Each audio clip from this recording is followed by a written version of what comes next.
I'm Darian Slayton Fleming, and thank you for joining me on Get What You Need and Feel Good About It.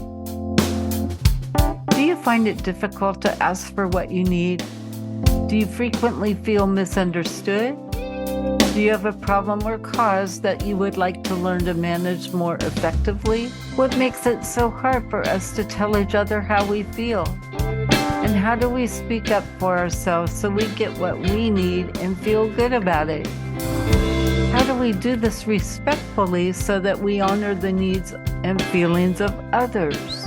Together, we'll explore tips, strategies, and resources that, when used mindfully and consistently, will improve our results and enrich our relationships.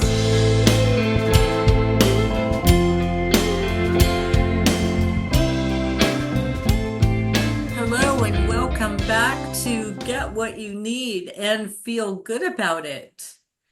I'm Darian Slayton Fleming, your hostess.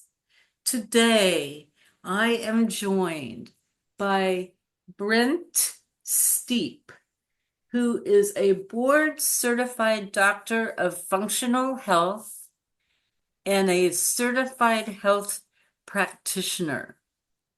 And when I learned about Mr. Steepe, I was listening to the world news one evening, and I heard about this ultimate Frisbee team who has a unique experience and relationship with success and failure. We'll put it like that. And we're going to talk about what can we learn from that and how can that help us become more whole in our experience with life. So welcome, Brent. Thank you for joining us.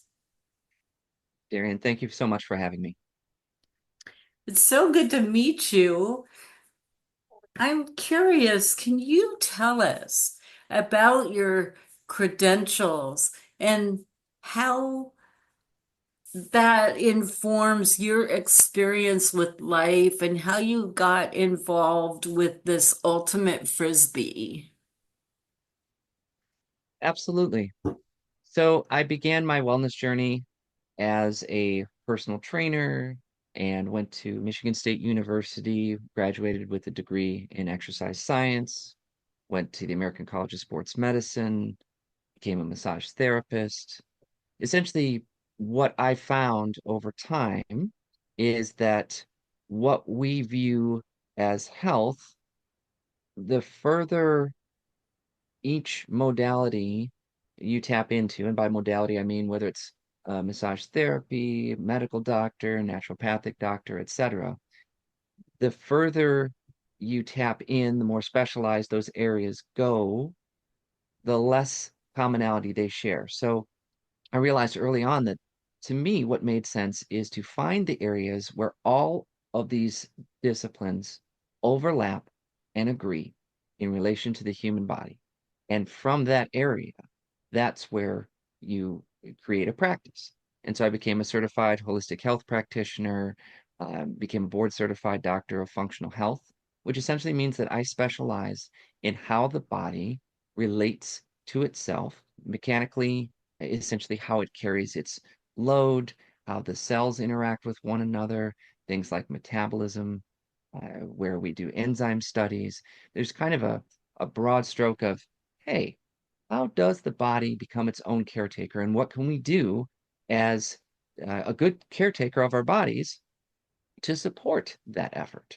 That's really what we're looking for and where I found to be most beneficial for my clients and patients.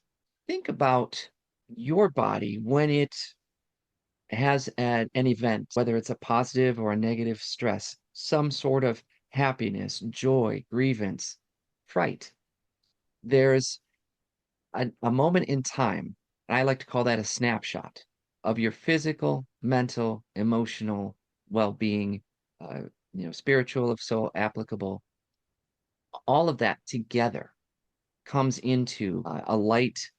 So, for instance, when you're afraid or you talk about a scary situation, your muscles remember that moment in time and have those types of contractions. So, I'd like to extend it beyond movement and think about it more in terms of contraction.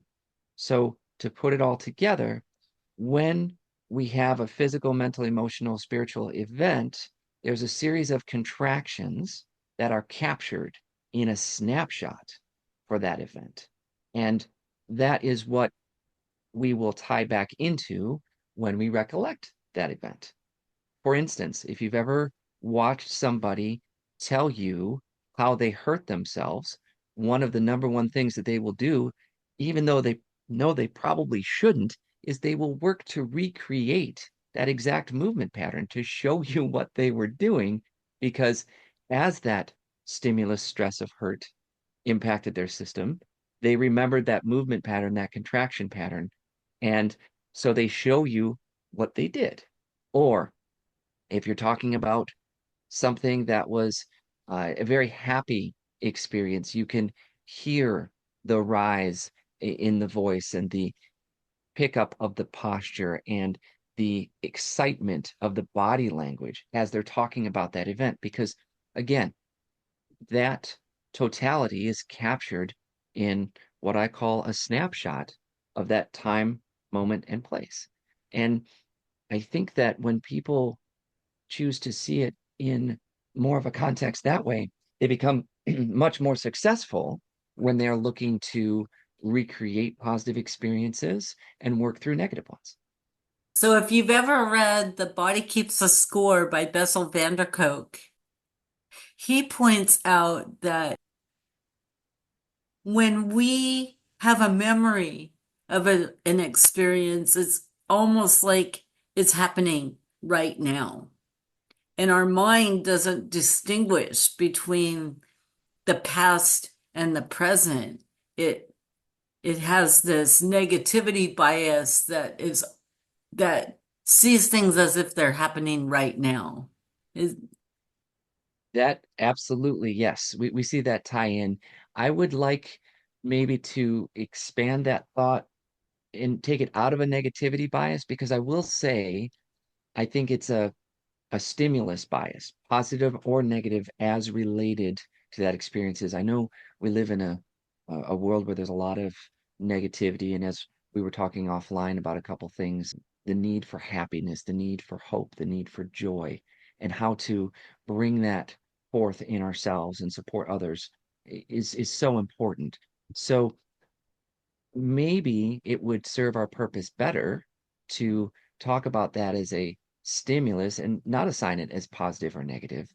As we're talking right now, I'm thinking about how excited my 3.5-year-old is when he scores a basket hmm. and he does his happy dance and things just light up, the room lights up. There's this tremendous outflow and outpouring of energy. And I can't help but be a very proud dad, not because he achieved his objective, more specifically because he finds such a joy and meaning in everything that he does. He's just as happy when he finishes his grilled cheese sandwich.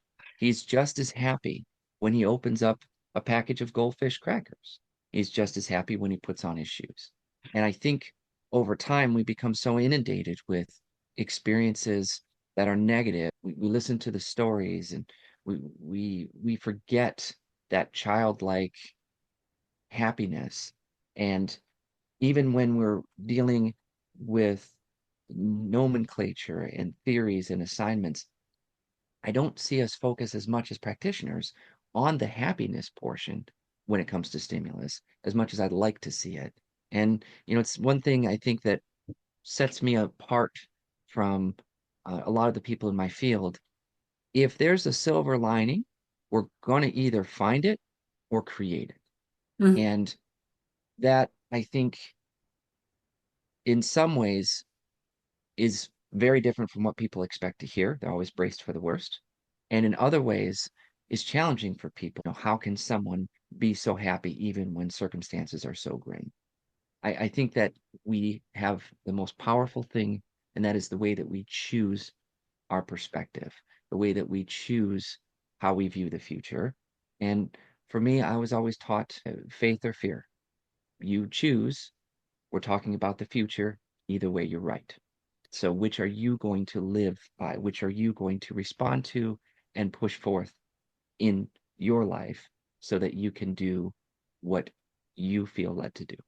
How did you get involved in ultimate frisbee, and what what does that experience mean to you? I believe the experience and the sport and the involvement for me all came through. I was a camp director in Williamston, Michigan. We would do an international sports week.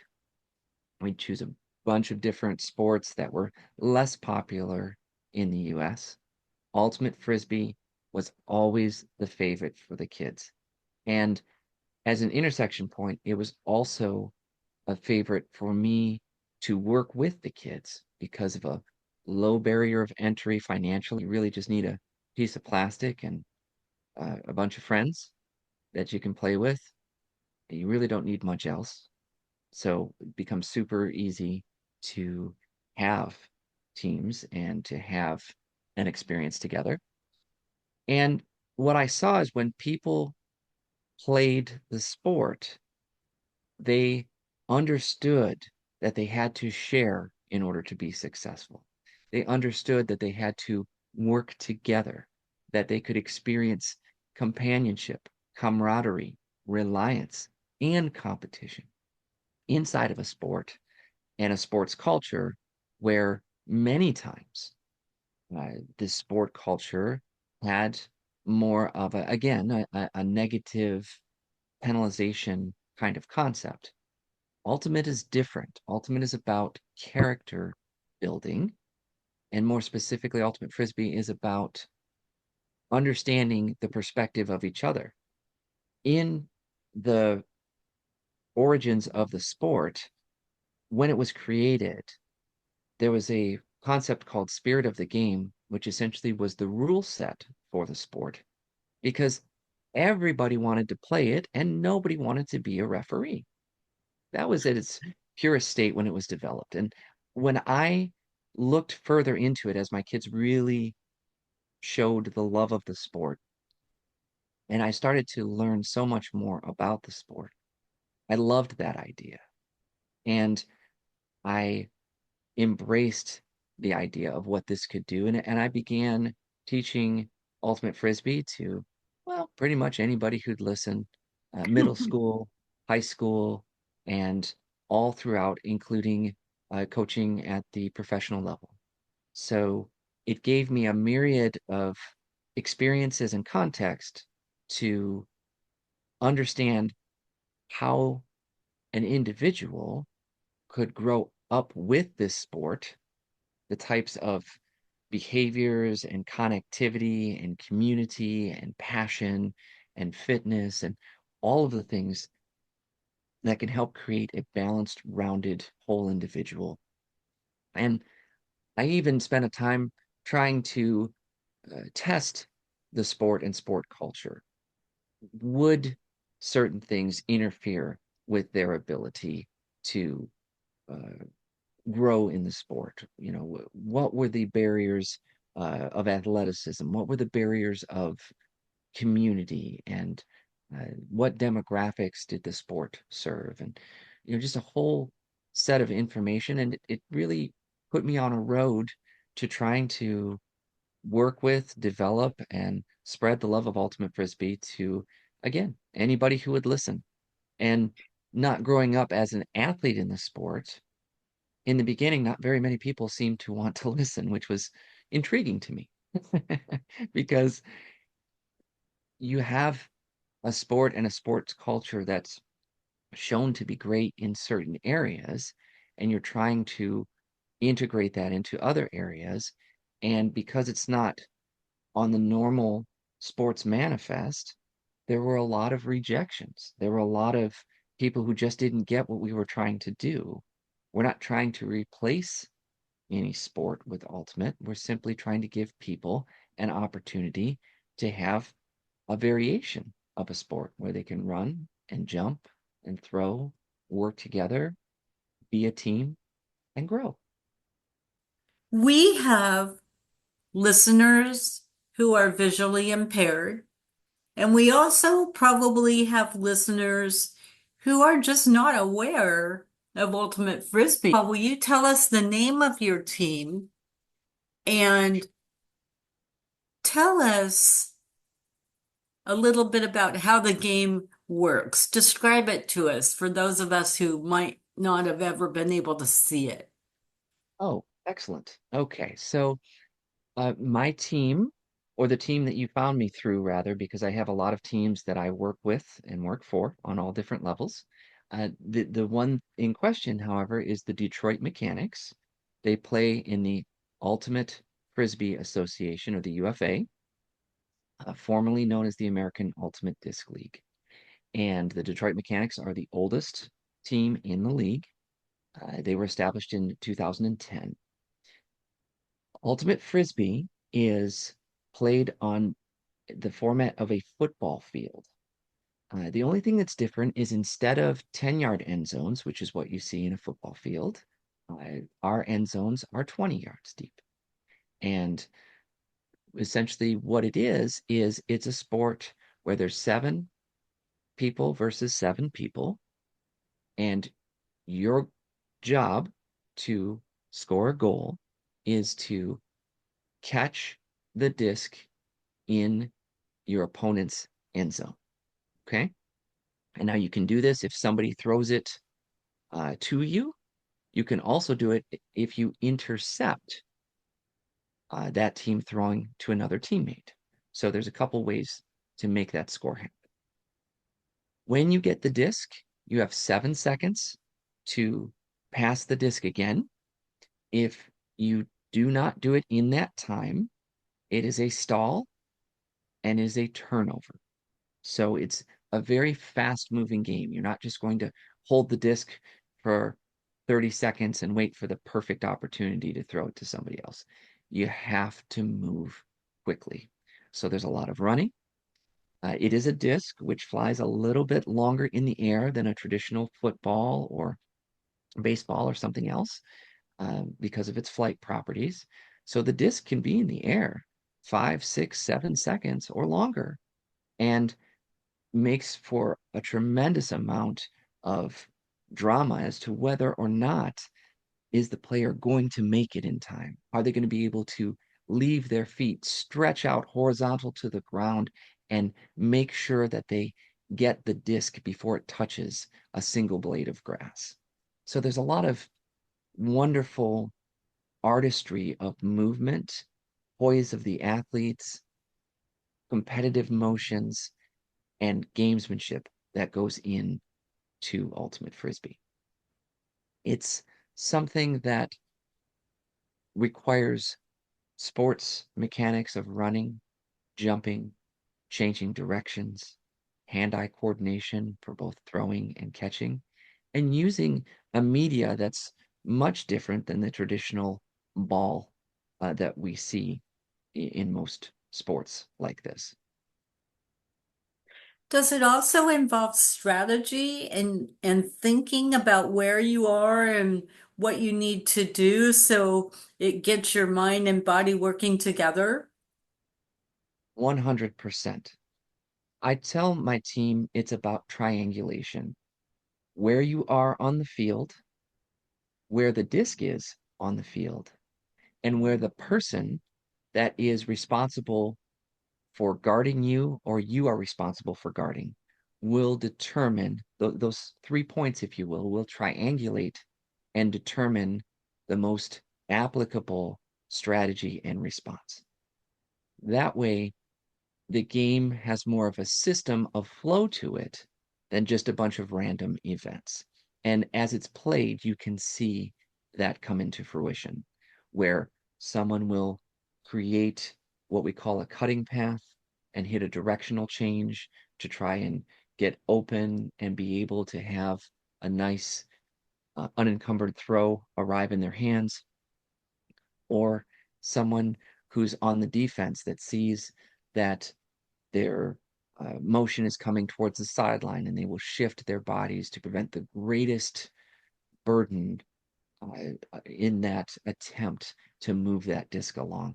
So, absolutely, there's a tremendous amount of strategy and design that goes into the offensive and defensive schemes that you see. When I heard the news piece, my impression was that your team had not won many games, and the message seemed to be about what lessons you can learn from failure. But when we were talking offline, it's a lot more than that. Tell me about the experience of winning and losing and how that can affect our sense of self and our relationship with success and failure. What does that mean? What lessons can we learn? Well, that's the $1 million question right there. Um, so, success and failure. I think that anyone who has ever reached for something or even overreached will be able to tell you that they learn so much more from their failures than they do their successes.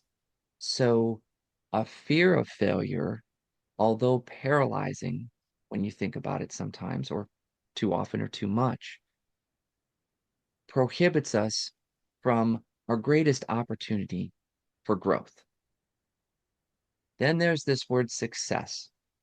And to put things into context, last year when we started the season, the Mechanics had not won in 7 years, 7 seasons, 12 games per season.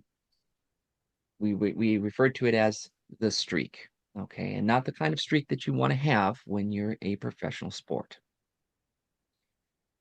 What had happened is people had become so obsessed with the streak as being, you know, the sign, the win-loss record, the how many points scored, making sure that they were more than your opponent. That was the only metric of success that was really being charted or viewed.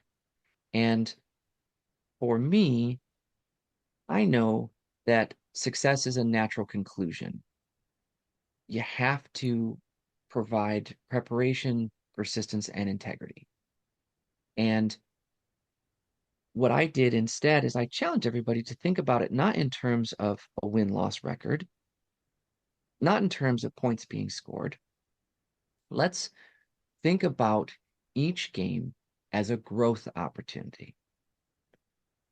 Each time we play, we will grow. We will chart that growth based on the things that we practice in practice, whether or not we apply them to the game.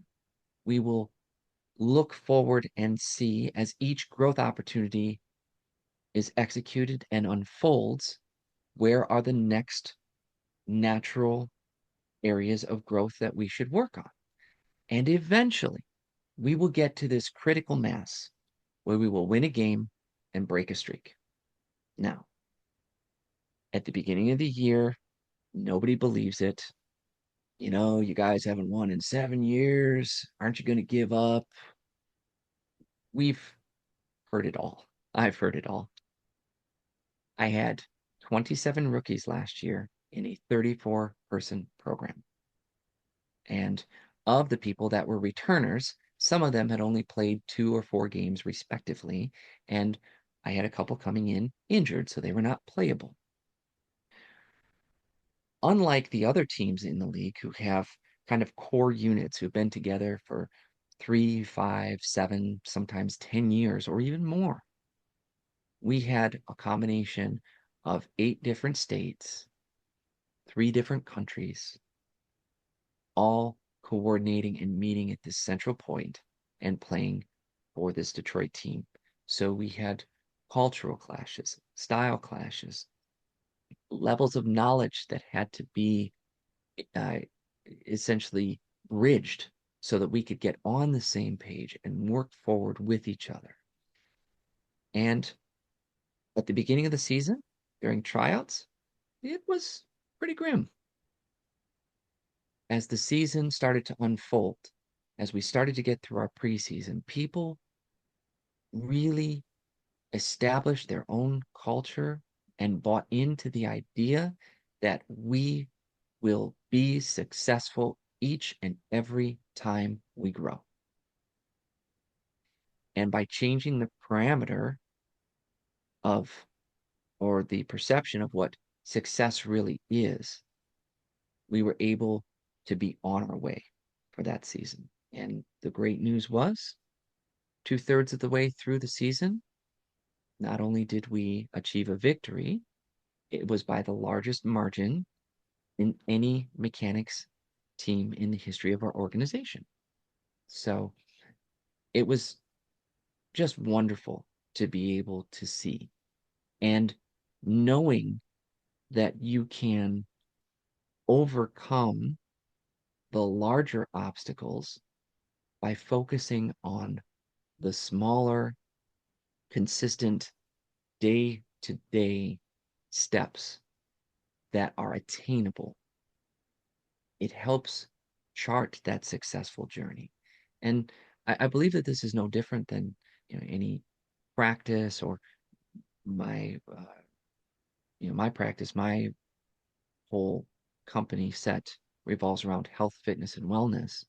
Consistent steps on a regular basis will take you so much further than a couple of radical steps, which simply throw your system into confusion. It's applicable in so many ways. And I think that people need to be at peace with how they define success. And once they are, I think it will help them achieve happiness. I think it will help them achieve a more zest for life, or what they do, or how they respond to others.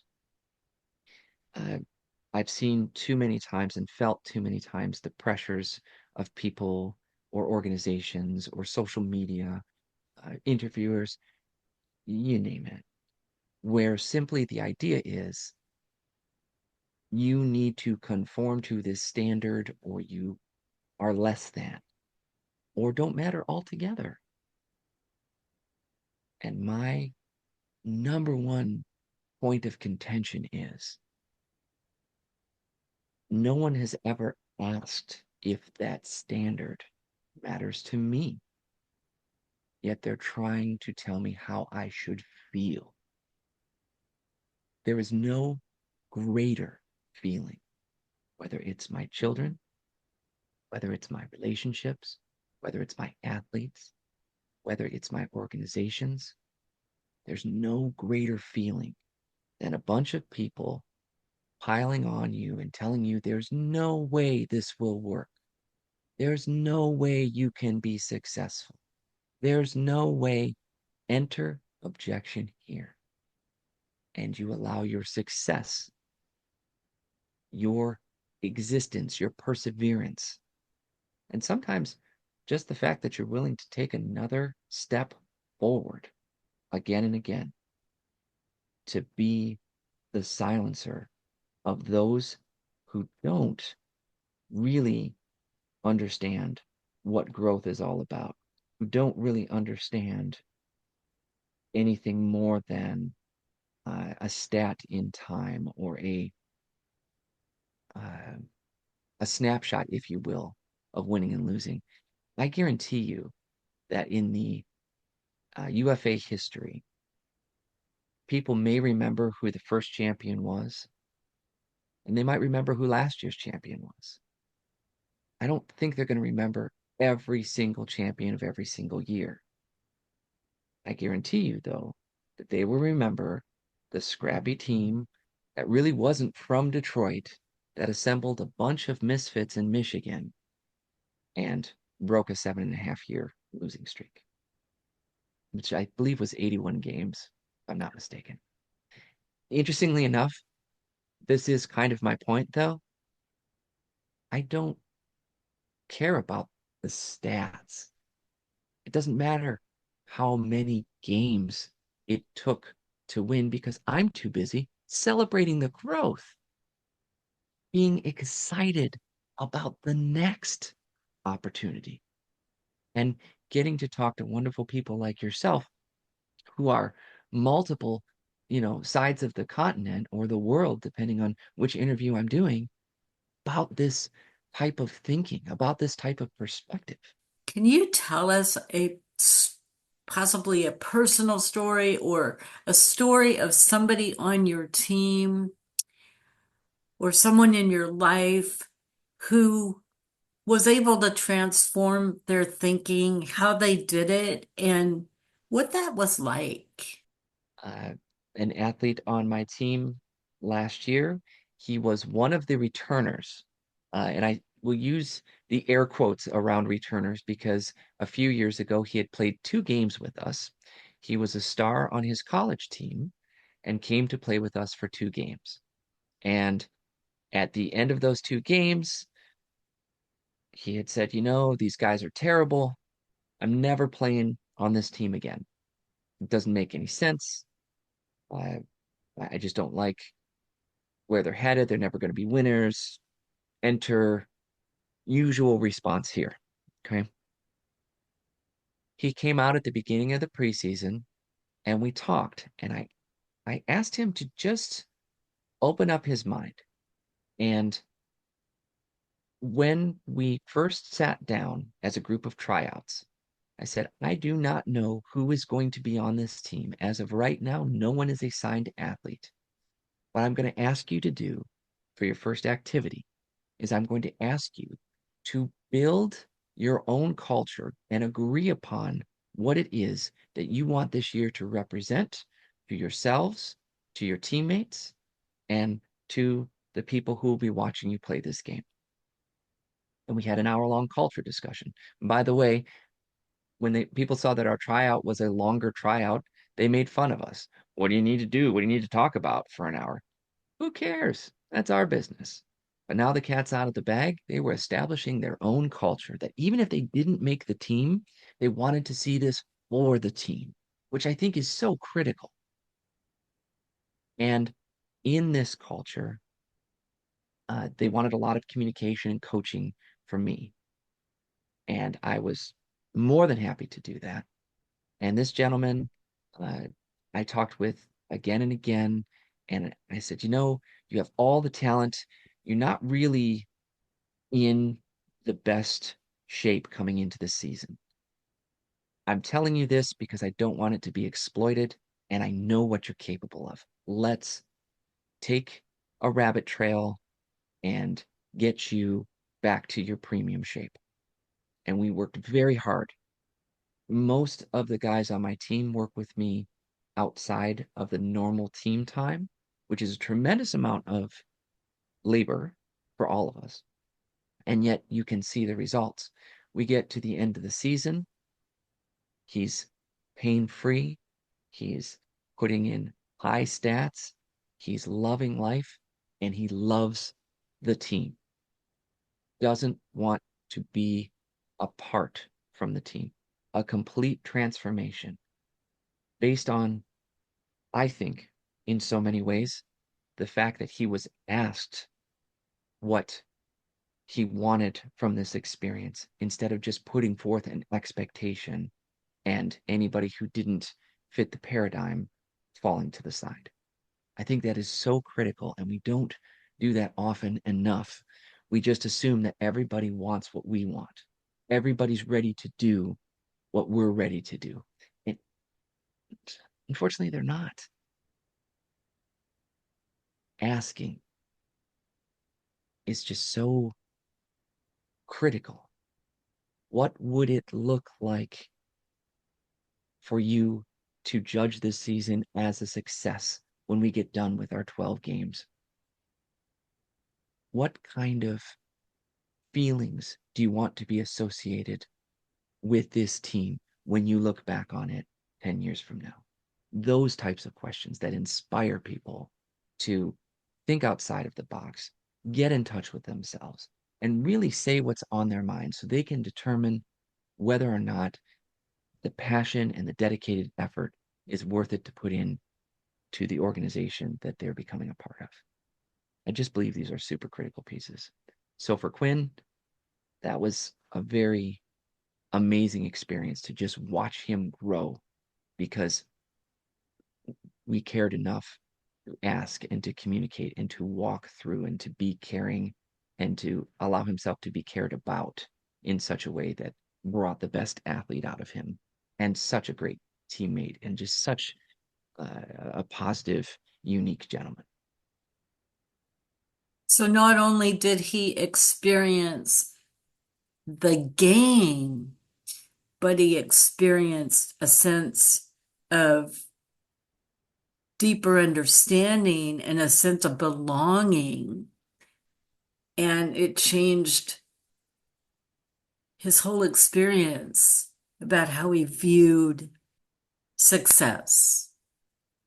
Absolutely. How he viewed success, the team. He still wanted to win.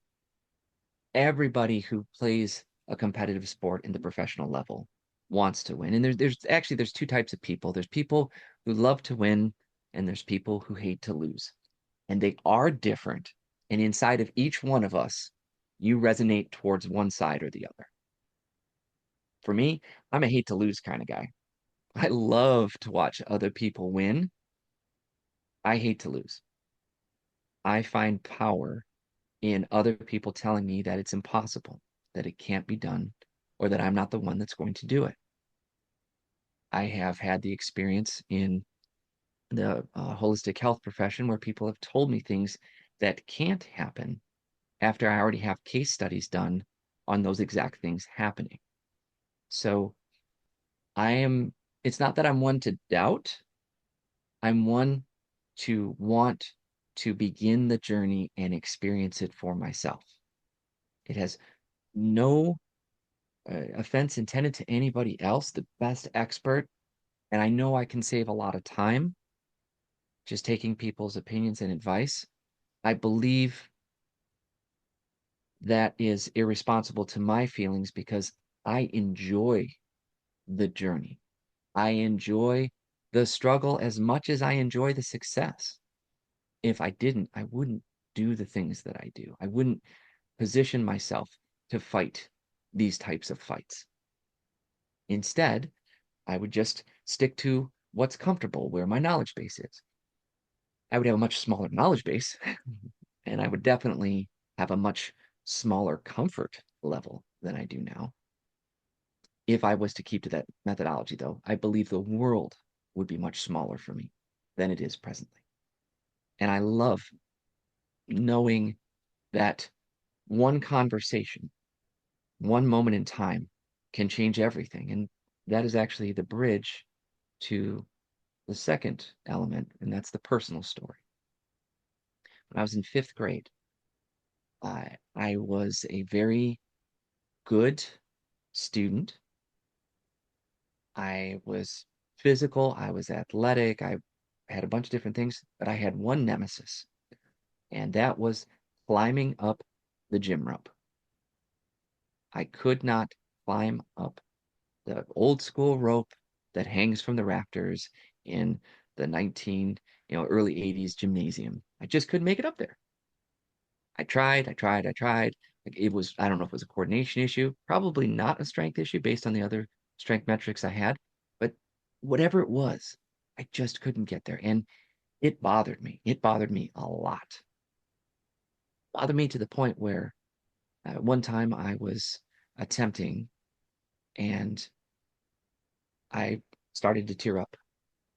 And my gym teacher came over and said, Brent, you're a great kid and you've got so many talents and so many gifts. You're just not going to amount to anything in the realm of physical fitness. And that was it. I was off. I started a sports pursuit, played sports in high school, played sports in college, started personal training, studying sports, human body, motor performance, functional health, wellness, holistic, enzyme therapies. It became a lifelong pursuit based on that small interaction. And so I challenge people to be very careful with your words because I think a person who loved to win would have been crushed by that conversation. Being a person that hates to lose, that was my green light. And, Matthew McConaughey talks about green lights a lot. And uh, knowing that you're positioned well for what's next. That was mine. Knowing that I would never be able to do something, literally fueled a fire that burns to this day, 4 decades later. And our league, when our league started, it was supposed to be an April Fool's joke in 2012. They didn't know if we were truly serious about having a league. And here we are. It's 2024. We're working on 2025 season. So again, motivation, words, fragility, or stability, or dexterity. All of these outcomes, all of these pathways, all of these origins can happen from just a few purposely placed or ill-placed words. So, I'm very big with my sons on making sure that the words that we're using are the ones that we mean, because once they're on the table, as we all know, you can try to explain them, yet they have a snapshot and feelings associated with that snapshot when they're first introduced, and that changes or supports the perception that your audience has. So I challenge people to be very careful with them. So, what would you say to someone who says or feels like they can't overcome, they can't get it right, they can never catch a break, they're not good enough? Before I would say anything, I would ask questions. When I ever hear anyone, athlete, someone in the holistic practice, someone that I encounter when I life coach, if I ever heard anyone say they're not good enough, my first response is, according to whom? Who has told you that you're not good enough? And what have they told you you are not good enough for? Now, I know that I'm not good enough to be a female competitive gymnast. 3 reasons. Number one, I'm a male. Number two, I didn't practice gymnastics except for a very, very brief time, and I was not very good at it. And number three, I haven't spent the hours, the persistence, established an integral system of learning and growth and development for that sport. So, sure, what I could do is I could help somebody become a gymnast or fortify a program that trains gymnasts. I could find my path, my role that would be appreciated for what I contribute. When I hear that someone is not good enough, and that's what they tell me, it's because they are either holding themselves to a standard that is not a realistic standard. They are not being appreciated for the contributions they make. They are not understanding what they do or how they position themselves to be purposeful and effective, or how they could do those things. Sometimes people are, you know, sometimes people have heard so many things for so long that they begin to believe them in the deepest sense. And I have people who have trained for 2 or 3 years to literally get 1 point, 30 seconds, maybe 2 minutes of one game, one time. That kind of dedication. You have to know and be aware of yourself. What drives you? What do you feel you could contribute? Where would you be most at peace fitting in? Is it a producing role? Is it a promoting role? Is it a consuming role? You have to know and ask difficult questions to yourself. How do you really feel about this? How do you really care, or have you just been taught to care? And that's a tough one. Mm. It's a very visceral question to ask. I have had people come to me about grades and they say, well, I feel terrible because I'm getting a D in chemistry. Okay. Do you like chemistry? No. Do you care about the D? No. Why are you upset? Well, my parents care about the D. Okay. Is the D a determining factor of your knowledge level? Well, I don't know. Why don't you know? Because when I take the test, I do terrible. Do you turn in your work? No. Is the work too hard? No. Have you ever thought about doing what you can do and letting the test be the test, starting there? Contribute where you can. You can do your homework. You might do terrible on the tests, but what does that do to your grade? And I guarantee you that every person that comes to that journey, whether it's grades or sports or everything else, when they start reframing what they can contribute instead of that win-loss record, which in academics is your grade card, or your scoreboard, which is in academics your grade card. Instead of just looking at that final piece, they start focusing on the components that lead to that success. 100% of the time, they do better. It is a natural conclusion. Tell people all the time the science of success isn't rocket science. It is a science, and it does involve being prepared, being persistent, and staying true to your authentic self. Because if you go astray on any of those, you're not going to have the natural conclusion. You're going to have a random event, and that's where things get tricky. You want to know that when you apply yourself, you can start to get a series of small growth pieces and allow that work, allow that journey to teach you how to frame the next phase and the next phase. My mom was very big on the quote, let the work teach you. Some people are so afraid to try anything that they never get the experience that ends up teaching them a new level of growth and ultimately success. And we just need to get out there and support each other a little bit more to make that happen. So much food for thought here. In closing, Brent, can you share a quote with us that will help us be motivated to reframe how we experience Absolutely. success? It would be my pleasure. Success is a natural conclusion to preparation, persistence, and integrity. Swim upstream every day.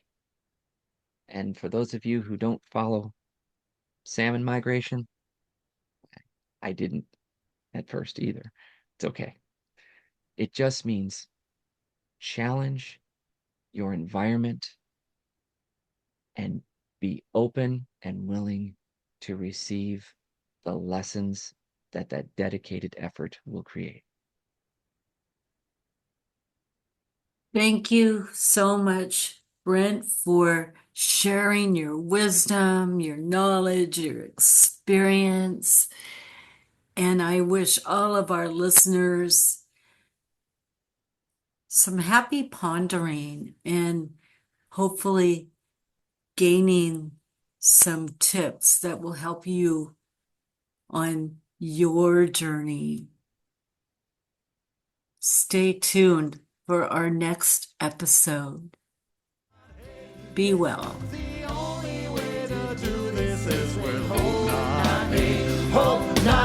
Thank you for joining me today on Get What You Need and Feel Good About It. Remember, when you speak up for yourself assertively, you will get what you need and feel good about it. You will also be showing respect for yourself and for the other people in your life who are important to you. Until next time, try thinking about it like Stephanie LaHart says it. Say what you mean what you say, but don't say it mean. Before it gets too late.